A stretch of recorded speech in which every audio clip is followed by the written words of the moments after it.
என்னது நம்ம old free fire பிளேஸ்ல இந்த மாதிரி கூட ரேங்க் புஷ் பண்ணிருக்காங்க.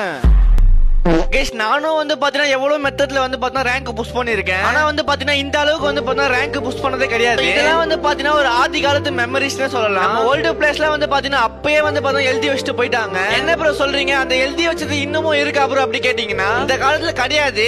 எவன் கண்ணு பட்டதோ தெரியல, அந்த காலத்துல அப்படியே முடிஞ்சிச்சு. சரி ஓகே ப்ரோ, அது என்னதான் ப்ரோ வீடியோ அப்படி சொல்லிட்டு என்கிட்ட கேட்டீங்கன்னா நான் சொல்றதை விட ஒரு வீடியோவா மேக் பண்ணி போட்டிருக்கேன். அதை நீங்களே பாருங்க. அந்த ஒரு வீடியோ பாக்கிறதுக்கு முன்னாடி நீங்க ஒரு ஓல்டு பிளேயரா இருந்தா மறக்காம இந்த ஒரு எமோஜி மட்டும் கமெண்ட் பாக்ஸ்ல தெரிவிக்க விட்டுருங்க. இந்த ஷார்ட்ஸ்க்கு ஒரு லைக் மட்டும் கொடுத்துட்டு நம்ம சேனல் சப்ஸ்கிரைப் பண்ணாம யாரும் பாத்துட்டீங்கன்னா மறக்காம சப்ஸ்கிரைப் பண்ணிக்கோங்க. நீங்க சப்ஸ்கிரைப் பண்ணிருப்பீங்க நம்புறேன். சரி வாங்க அது என்ன வீடியோ சொல்லிட்டு பாத்துட்டு வந்துடலாம். அட சின்ன சின்ன அன்புதானே ஜீவன் இன்னும் இருக்கு. வட்டாம்பூச்சி கூட்டத்துக்கு வட்டாயதுக்கு அடபாசம் மட்டும் போதும் கண்ணே, காசு வேணும் என்னத்துக்கு. பச்சை கிளிகள் தோளோடு பாட்டு மணியோடு பூலோகம் ஆனந்தத்தில் எல்லாம்